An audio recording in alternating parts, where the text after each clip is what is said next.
Selamat pagi anak-anak, bagaimana kabar kalian? Sehat selalu ya. Mari kita lanjutkan pelajaran kita. Tema 1, subtema 1 dari Mister. Oke? Masih ingatkah kalian dengan kekayaan kebudayaan yang dimiliki oleh bangsa Indonesia? Kekayaan kebudayaan tersebut harus kita syukuri dan jaga dengan sebaik-baiknya. Tari daerah selain mempunyai gerakan yang indah, juga menampilkan kostum para penari yang indah. Mereka menggunakan kain tradisional yang indah. Mari kita lihat beberapa kain tradisional yang dimiliki oleh bangsa Indonesia.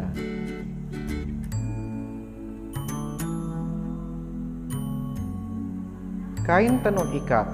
Kain ini berasal dari Nusa Tenggara. Kain ini dinamai tenun ikat karena sebelum ditenun, benangnya diikat lalu diberi warna mengikuti pola yang sudah ditentukan. Pewarnaannya pun alami. Berikutnya kain ulos. Kain ulos berasal dari Sumatera Utara. Ciri khas kain ini yang berupa motif garis-garis menggambarkan burung atau bintang-bintang yang tersusun rapi. Kain ulos merupakan simbol sistem sosial masyarakat Batak. Kalau kamu berasal dari suku Batak, pasti di rumah kalian mempunyai nih kain ulos.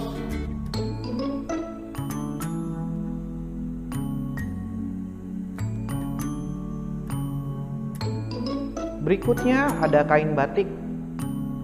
Kain ini berasal dari Jawa Tengah, Jawa Barat, Jawa Timur, dan Yogyakarta. Setiap daerah memiliki corak dan motif berbeda. Teknik pembuatannya pun berbeda karena menggunakan canting atau alat cetak mesin. Berikutnya ada kain sasirangan yang berasal dari daerah Kalimantan Selatan. Sasirangan berasal dari kata menyirang atau yang berarti menjelujur. Kain ini dibuat dengan cara menjelujur, yang kemudian diikat dengan tali rafia dan dicelup ke pewarna pakaian. Ada kain songket yang berasal dari Sumatera Selatan dan Sumatera Barat. Songket dibuat menggunakan tangan dengan bahan sutra atau katun, lalu diberi motif dengan benang perak atau emas. Mari kita kenal tari Pakarena. Tari Pakarena berasal dari Goa, Sulawesi Selatan. Tarian ini berawal dari turunnya Batara Guru ke dunia yang mengajari manusia untuk bertani, memasak, beternak, bergaul, dan berbagai keterampilan. Masyarakat menjadi pandai karena ajaran tersebut. Maka sebagai rasa terima kasih, mereka membuat tarian, yaitu tari Pakarena.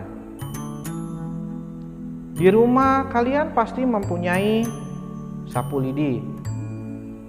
Apabila lidi itu dipisahkan, maka lidi mudah dipatahkan. Sebaliknya, lidi yang disatukan tidak mudah dipatahkan. Coba kalian praktekkan di rumah.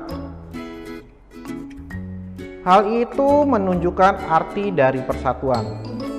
Walaupun ukurannya berbeda, lidi yang dipersatukan tidak mudah dipatahkan. Indonesia terdiri atas beragam masyarakatnya. Namun, semuanya itu merupakan satu kesatuan. Perbedaan bisa dipersatukan dengan indah. Oleh sebab itu, Indonesia memiliki semboyan Bhinneka Tunggal Ika yang artinya berbeda-beda tetapi tetap satu juga.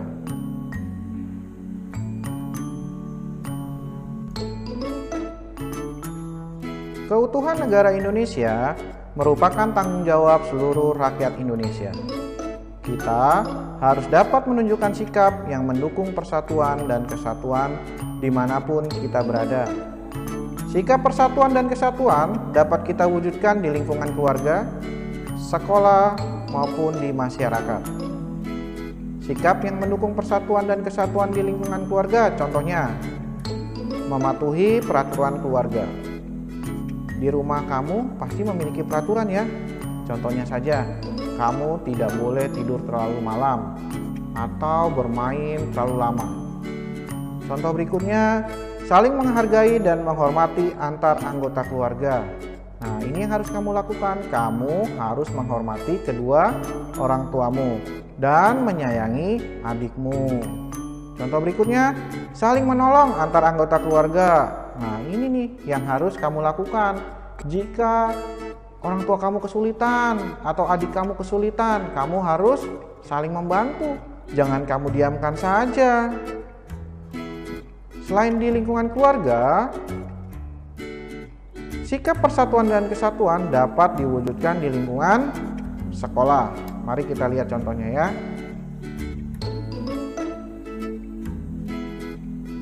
Sikap yang mendukung persatuan dan kesatuan di lingkungan sekolah. Contohnya, menaati tata tertib sekolah. Yang bagaimana ini? Kamu datang ke sekolah harus tepat waktu dan harus memakai seragam lengkap. Berikutnya, tidak memilih-milih teman. Kamu tidak boleh nih, saya akan berteman dengan orang yang pintar saja. Teman yang kurang pintar tidak mau aku temani. Itu yang tidak boleh ya. Tidak boleh memilih-milih teman. Begitu juga saat bermain. Kamu tidak boleh memilih-milih. Wah, ini dia jago nih main ini nih, aku temenin saja. Itu yang tidak boleh ya. Kamu harus bermain bersama. Berikutnya, contoh sikap yang mendukung persatuan dan kesatuan di lingkungan masyarakat. Yang pertama, ikut gotong royong. Nah, ini biasanya nih di lingkungan kamu pasti ada kerja bakti, gotong royong. Bersama-sama membersihkan lingkungan agar lingkungan menjadi bersih dan pekerjaan cepat selesai. Berikutnya, ronda malam. Ronda malam ini biasanya di daerah perkampungan atau desa. Kalau sekarang, kalau di perumahan klaster sepertinya sudah jarang ya, karena sudah ada satpam. Berikutnya, menghargai pendapat orang lain.